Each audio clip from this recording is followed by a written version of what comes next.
This is an update on the game of GD40. It's just entering kind of the last phase, I imagine, of the battle. I'm up to the 15-20, just about to start the 15-20 turn, and this scenario I'm going to end it at 8. I could go into the next day, but I think this will be enough for me for now. Let's have a quick look at the losses. You can see that the reconnaissance company's lost quite a few units, so it's run through that once. That signifies that, and it's coming through again. It's only just saved itself from being recalled. We got some sort of scattered losses, mostly tank units. And then there were a couple of platoons here, but one that came off on the hourly turn sort of regeneration. Here's the German losses. So this was all their tank units, but that whole battalion was recalled. And then that was the platoon that surrendered, and those losses from that original French attack. So yes, the French are taking quite a few. These are machine gun sections and so forth here. The French have lost more forces, but we are entering this point now where the Germans have been reinforced at 1400 hours. So they're the strongest they're ever going to get, of 6.5 battalion equivalents. Soon at so that was then when they gained their reinforcements.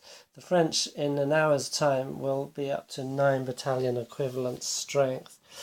So they will still more or less outnumber, effectively be able to outmaneuver the Germans, because if you maneuver a battalion as a whole. But on the board, the Germans are looking in a strong position. This is their recent reinforcements, so that's the whole battalion and then about a half battalion of anti-tank guns mounted on trucks, or an anti-tank company. So essentially, I think that was 12 anti-tank guns mounted on 6 truck counters, and an infantry battalion. So they came on there, and they was straight down. There's a little bit of interdicting from aircraft, but basically they're just heading straight into the attack. And but their attack is targeted for this objective here, which are now empty woods, because the Germans at that time, they didn't know that the French had just taken this area. They didn't know that they were not going to hold it. So the French have been gradually withdrawing out of there since that major attack of theirs, and reassembling back here, ready for when their next reinforcements come on and their final attack will take place.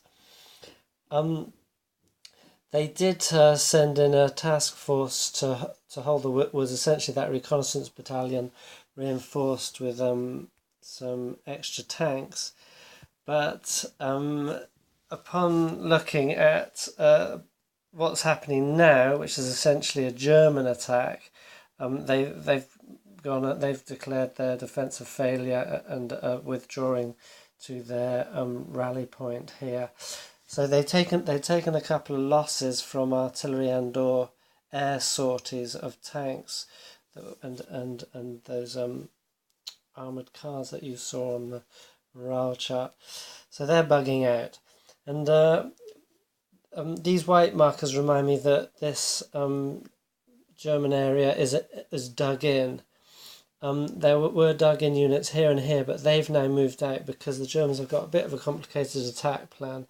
Essentially, this unit moves in here and then is tasked to move down to here and take, there's a town there, or village as it were, and the roads, crossroads there, and that portion of the woods. Then the Sturm Pioneers are tasked to come down here, take this portion of the woods, and then the 3rd Battalion is tasked to come down here and take this portion of the woods here.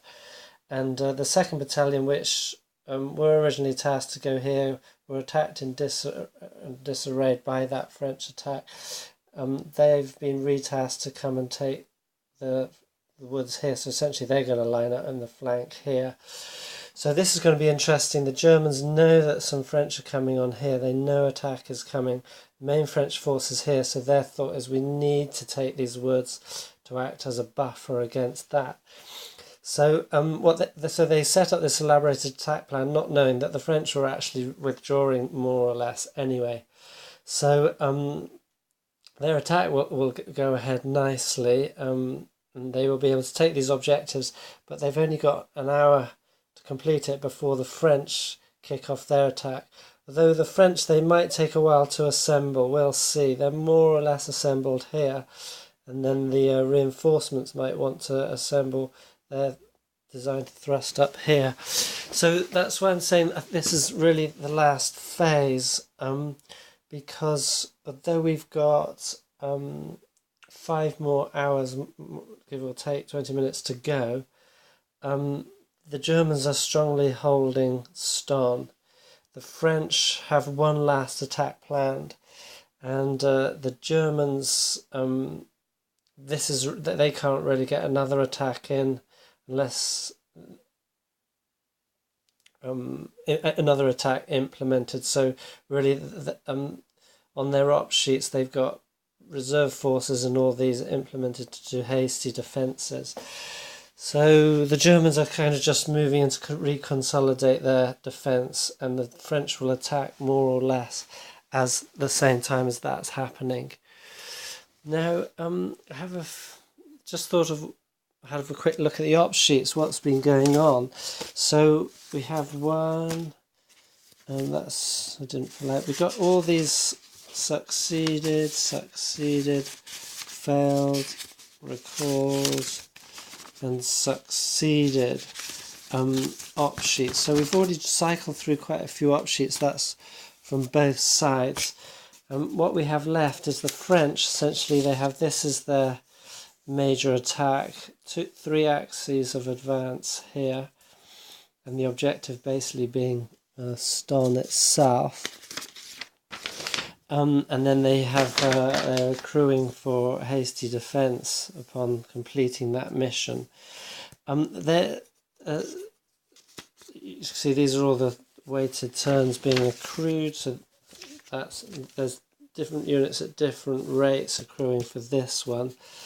So they could really only get up one more op sheet perhaps, and that would be to order the reconnaissance battalion that's just withdrawn itself.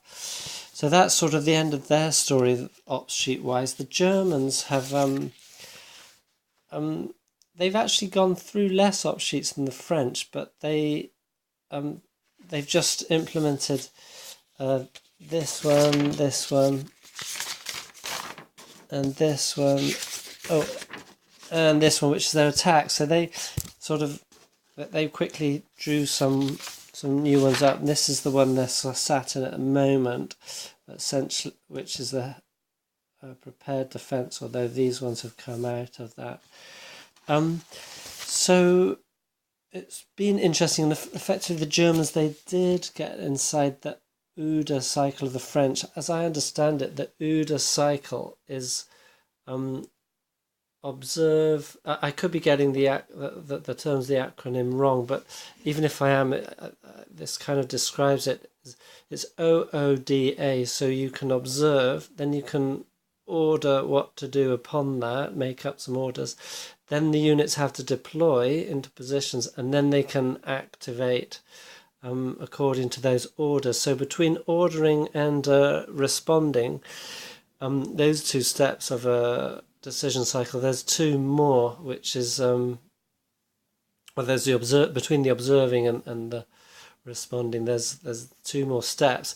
So the whole process takes a while, and it's simulated in the game by first obviously observe, see what's happening, then you do the op sheet, then there's the implementation process, which is kind of, we'll call the D for deploy, and then there's the activation, which is the actual kicking off. The Germans got inside the French order cycle in the sense that the French had that kind of debilitating attack. It wasn't an all-out attack. They used all their forces on that, but the idea was to just take out a small piece, which they did quite well, and then come back. And the Germans responded to that very quickly, and you can see just as the French were coming out of their attack, the Germans almost immediately launched their own counter-attack. The French would have had no chance to do that. Like if they got in a bit of a pickle because I essentially made a mistake in that the French called off their attack, which then meant their units, because they were satisfied with what they'd done, but that then meant that any more German units that were still trickling away couldn't be actively attacked. And when the German attack started coming in, these chaps were unassigned, so they weren't on defensive orders, or they were kind of in between orders, which gives them a morale detriment. So they were in a bit of a pickly situation, but fortunately most of them got back unscathed amongst the woods here. But for example, if the Germans had tasked themselves an all-out attack to continue into the woods, then these would be sort of scattering quite handily, because the French were already at quite a bad morale state compared to the Germans. With the unassigned modifier, the Germans might just have cut straight through them. So that would have been interesting, but the Germans didn't have that plan. They didn't know that the French were going to be withdrawing. So that's an interesting thing. Although they got inside the French OODA cycle, it wasn't completely effective for them because they didn't have full information about what was going on. So they were able to respond very quickly before the French could bring up a new response, but they couldn't take full advantage of it. So I think that's enough just for a quick update now. I just maybe just mention some thoughts that I had on things that I've been learning so far. Is one thing, for example, is don't leave things like infantry guns without infantry or tank protection, because I had a couple of infantry guns up here. They were fired on by the French and with area fire, suppressive fire action. And because there's no infantry unit there to kind of soak up the hits, and those infantry guns are powerful, but they're only one-step units, so one of them just disappeared very quickly. Alternatively, if a tank had been there, they would have got some protective modifiers from hiding behind the tanks, as it were. Another thing I've learned is don't leave unassigned units in a position hard to get out of. So essentially, like I said, the French called off their attack here, so they declared it a success. So, but either way, whether they declared it a failure or a success, they were unassigned, and then they still had to get back home. And there's sort of a big gap here, and it took them a long time to sort of filter out. So in the meantime, the Germans started advancing upon them, and they were kind of caught in a pretty pickle. So if you're declaring success or a failure, make sure you're protected, or you've got somewhere to go very easily and quickly, because you don't want to hang around unassigned with the enemy in the vicinity. And the third main thing that I've learned is on an attack ops sheet, always have a portion of it assigned to hasty defense, which is what I should have done here. So essentially what you can do when you draw up an attack sheet, like I said, you've done your attack, you declare it a success, you've obtained your objective, and now your units are unassigned. They're kind of hanging there. What do we do now, sir? So you can do one of three things, essentially. You can, as the attack, when or immediately after you've drawn up the attack op sheet, you can draw up a hasty defense op sheet. So that can be accruing implemented turns towards implementation while the attack's going on. Or you could put some of the units tasked for hasty defense on the same op sheet. So you have a multitasked op sheet, or you could have some of the units in reserve, and then they could either move up to support the attack if it's not going well, or be rolled forward to go into defence as and when that is needed. So there's kind of three options, and I did neither of them with the French at that point. And we did hastily manage to turn around the recon unit. It being a vehicular, solely vehicular unit, it could do that quickly. But units with infantry and so forth take a lot longer to implement their orders. On the whole, so yeah, I'm learning good things from this game, and still enjoying it immensely. I yeah, I don't know what else to say.